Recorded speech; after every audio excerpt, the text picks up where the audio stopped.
Ladies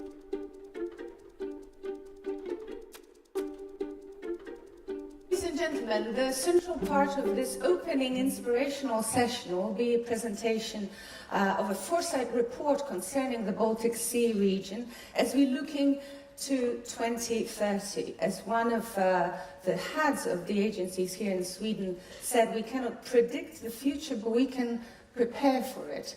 Where they say, with the expertise in this room, we shall be able to predict it and prepare for it at the same time. Now, before that, we have several welcoming speeches, because this is one of those rare occasions when we have two prime ministers and the European Union Commissioner in one room. So, without further ado, can I please welcome the Prime Minister of Sweden, Mr. Stefan Löfven.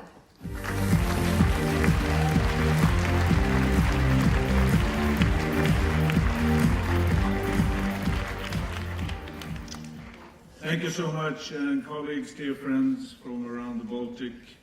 The theme of this forum, this conference, is Vision 2030 for the Baltic Sea region. And to put it short, I guess we are here because we want to have our own hands on the rudder and not simply be steered by events elsewhere. We are here to shape the future of the Baltics, so I welcome you to Sweden, I welcome you to Stockholm, I welcome you all to this incredibly important work that we have ahead of us.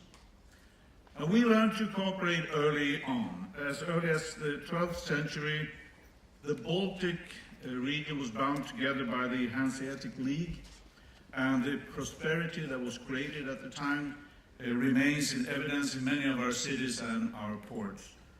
But the Baltic has also been a region marked by conflicts. Throughout history, states and warlords have forcibly occupied land, moved borders back and forth around the Baltic, plundering, attempting to control trade and control people, making short-term gains. And for a large part of the 20th century, the Baltic was divided by the Cold War's Iron Curtain.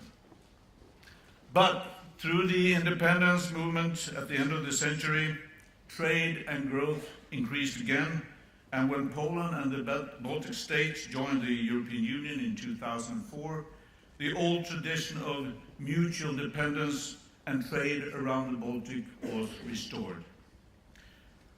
And that is why we're here today, to develop this cooperation further. But we are meeting in a time when the security situation in the Baltic is once again deteriorating. Our situation is becoming hallmarked by unease and fear. This is dangerous. It could lead us into a new era of arms race, which would freeze and paralyze development in our region. We will not let that happen. I am a firm believer of the idea of a common security. Common security is a term coined by one of my predecessors, Olof Palme, and is based on the idea that we must cooperate across national borders and create a common future built on trust and dialogue. Exactly what we are doing here today. Common security is built on international law, on strong international institutions, on reduced tension, and on disarmament. It's based on a trusting dialogue. So together with trade, investment, and increased cooperation, this must be the future of the Baltic. And we can only build this future and this security together. Peace and growth are also created by tackling the two crucial global challenges for the future, that is poverty and climate change. Last year I met my good Norwegian friend and colleague Jonas Gahr Støre at the World Economic Forum in Davos. We noted that the tide has turned in the discussion of equality and sustainable development. Because some 25 years ago, when Jonas Gahr Støre was working on follow-up of the Brundtland report on sustainable development and equality, he encountered considerable resistance. the goals were considered unrealistic and wrong. That has not changed.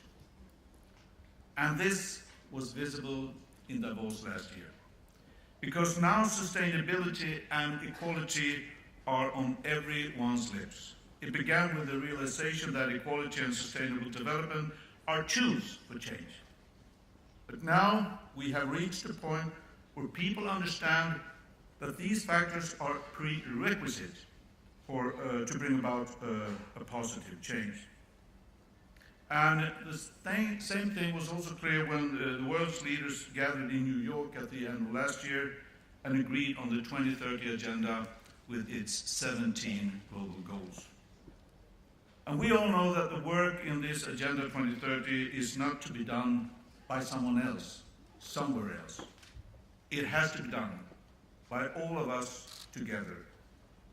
And these goals place great demands on all countries, all actors.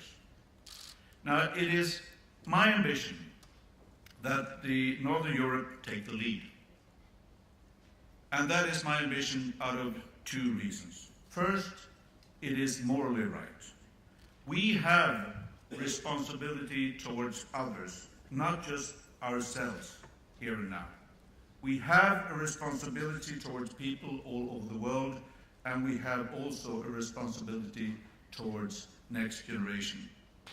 Second, that was a young man.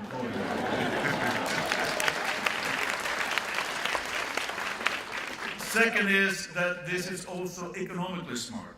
Our companies can be the ones to develop new technologies, the solutions that the world will be crying out for to reduce carbon emissions.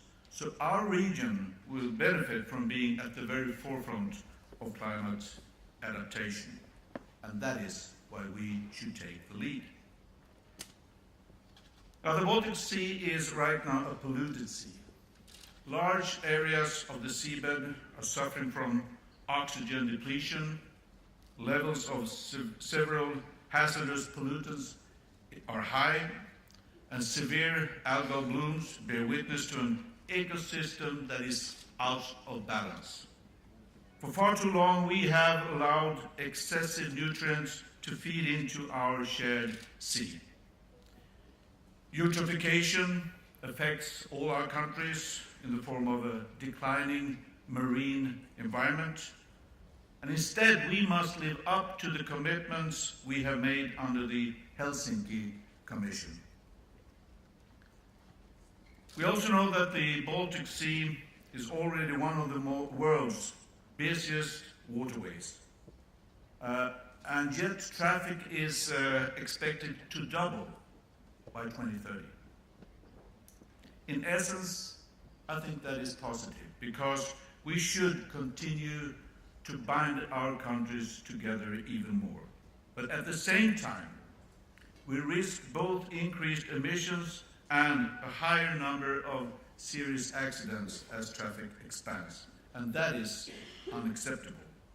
So we must be able to interconnect our countries safely, meaning that at the same time increasing security and reducing emissions.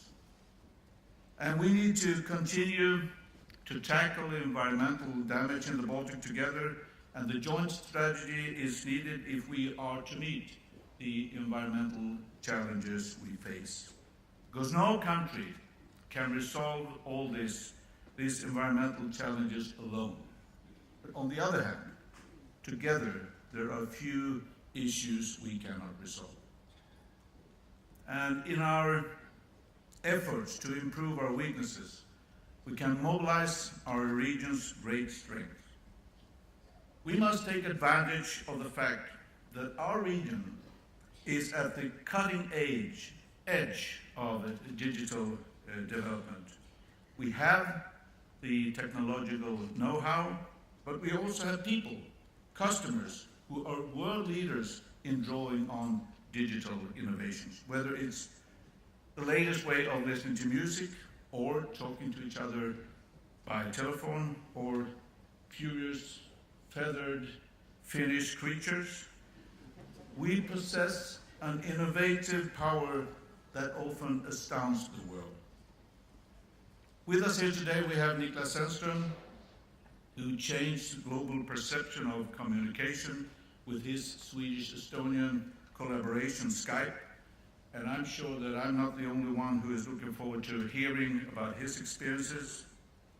Another opportunity is the transition to a fossil-free society.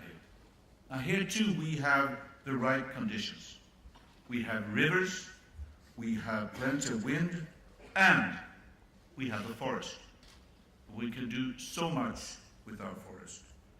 Because the bioeconomy offers fantastic opportunities. It's renewable fuels, clothing made from forest-based materials, bioplastic, replacing oil-based plastic. Anything that can be done with oil can also be done with wood. And the Royal Institute of Technology right here in Stockholm is, for example, currently undertaking research to produce the first transparent wood-based material that could replace plastic. So it's important for us to strive to find common strengths and at the same time explore joint opportunities. We do that for the development of sustainable products that can be exported far beyond our region. We do it for the growth of our countries in the Baltic region. Digitalization and fossil-free societies are just two of the opportunities open to us. There are probably thousands more, and they are precisely what we hope will emerge from this very forum.